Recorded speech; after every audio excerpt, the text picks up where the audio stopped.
So, Teenage Mutant Ninja Turtles is getting a remake, so I thought, why not talk about the old Teenage Mutant Ninja Turtles movie that is Teenage Mutant Ninja Turtles. Yes, this movie's from 1990, and I really did like it. It was pretty good. And the Teenage Mutant Ninja Turtle people, guys, they're costumes, and they look freaking real. So, in this movie, Splinter, the Teenage Mutant Ninja Turtles, master, kind of like Sensei Wu, whatever, Splinter gets kidnapped by, you guessed it, Shredder. And in this movie, Shredder is Japanese, and Shredder has ninjas. So that's always good. Anyways, though, and yeah, Splinter gets kidnapped, and the Teenage Mutant Ninja Turtles are all sad about it. Yeah. And so, Shredder is has these children and teenagers and his ninjas and stuff. They're all Shredder's ninjas are stealing all these things, and they're bringing them to this warehouse where all these people come to hang out and play on all the stuff, So that's kind of weird. And I think that the Shredder is obsessed with Miss O'Neill or something. I don't know. But yeah, Miss O'Neill is a news reporter in this movie, and Miss O'Neill's not Megan Fox, so that's really good. Yay. Anyways, though, you already got a freaking good story.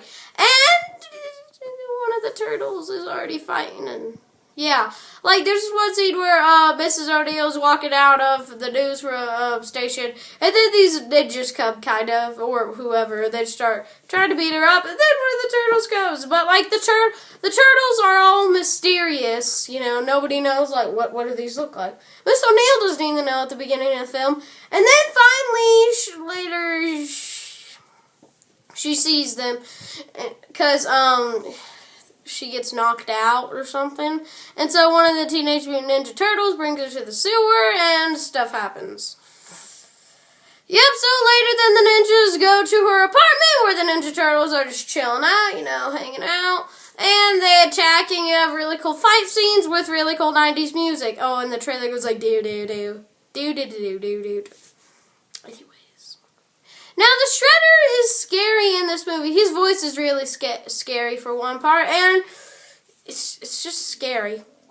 Yeah, but the story behind the Shredder in this movie is that the Shredder, he didn't always have the mask, and Splinter is a rat. So, once Splinter's owner was a ninja dude, but he was good, he never wore a mask, and he just, he was like a karate dude. He's like the Karate Kid. And Haruki Saki, the Shredder, without his mask, didn't like him, so, the Shredder killed his, the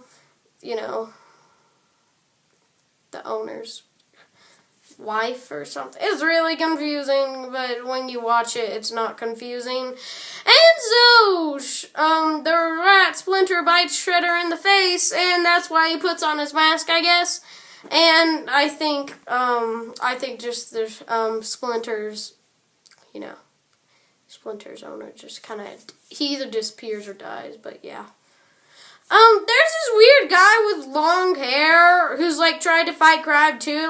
When the Ninja Turtle, beats up this guy, and then this guy with long hair comes in his mask, and he's like, listen, you didn't get a part, and I'm gonna do mine. It's weird stuff. So Miss O'Neill goes back to her home with the turtles, and it's a really cool movie. I don't want to spoil any of it for you, and I think it has that little van that the Teenage Mutant Ninja Turtles ride in. Anyways, I really did like this movie, but it was a little bit cheesiness. It had a little bit of cheesiness, even though it was made in the 90s. And it had and there was some bad writing stuff in it, but overall it was pretty good. And there's this one beautiful scene where they communicate with Splinter. The Teenage Mutant Ninja Turtles communicate with Splinter, even though Splinter's in, prison or whatever. Yeah. So, you need to watch the movie. I do suggest it, even though it's from the 90s and it's a little bit cheesy, but yeah, I really do like this movie. I'm giving it a B+. Very good movie. But it needs a B+. Anyways, guys, thank you for watching watching this review. I really do suggest this movie. Yeah, so thank you for watching this video, and goodbye.